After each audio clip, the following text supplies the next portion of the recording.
Good evening. I'm Dotson Rader. Welcome to Showdown. Cigarette smoking has become the #1 enemy of the United States government. And a kind of mass hysteria is forming in this country, led by Louis Sullivan, who is our Secretary of Health. I'm a smoker. I've had enough of it. So join us.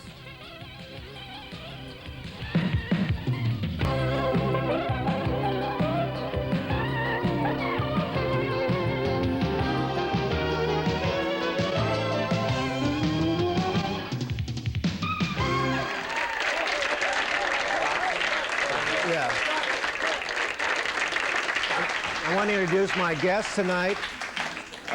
Next to me is Joe Cheever, president of Smoke-Free Educational Services. And next to him is Tom Lauria, assistant to the president of the Tobacco Institute. Listen, I want to ask the two of you what you agree on. Do you both agree that public may be the #1 public health problem in the United States? Start with you, Joe. Probably agree that smoking is the #1 cause of disease and death in America. No, I think the only thing Joe and I would agree on is that kids shouldn't smoke. That kids shouldn't smoke. Yeah, that's about the only common ground that we have. Wait a second. Don't put words in my mouth, because Oh, you think kids should smoke? I don't believe you think kids shouldn't smoke. I think everything you do is geared towards getting kids to smoke. Joe, you accused us of that for 30 years and it just hasn't held up. Wait, wait, just hold on a second. Let's find out a little about what each of you, your relationship to the problem. You represent the tobacco industry. The Right? Tobacco Institute is the trade association in Washington, D.C. So it's the lobbying arm of the tobacco business. Exactly. And you, sir? A nonprofit organization, and basically we have two goals. One, we work in schools and try to educate children about smoking so that they can make an informed choice whether or not to use tobacco products.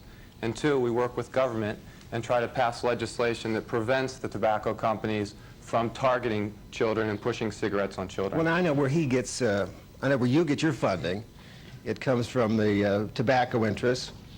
But where do you get your funding? Completely private funding, contributions, $10 and $15, $20 contributions from the general public. But you have no foundation funding. No, completely individual general funding, public funding.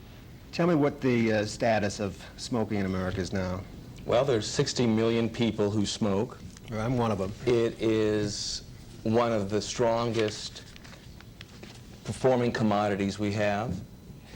It is a product which we all understand it to be very controversial, but at the same time it's a product that has a 350-year history in this country.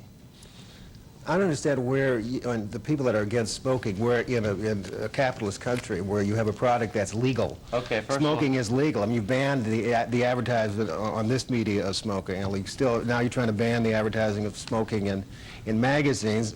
In a sense, what you're doing is you're attempting to deny to me as a consumer information about a product I want to buy, which is legal to buy. Okay, first of all, your first assumption is that cigarettes are a legal consumer product is extremely misleading. That implies that I can go downstairs to a vending machine and buy you a pack now. Well, that implies that they're legal like pretzels or potato chips. In fact, cigarettes are an illegal addictive drug to sell to children in most states. And they're an illegal addictive drug to use in most public places in most states.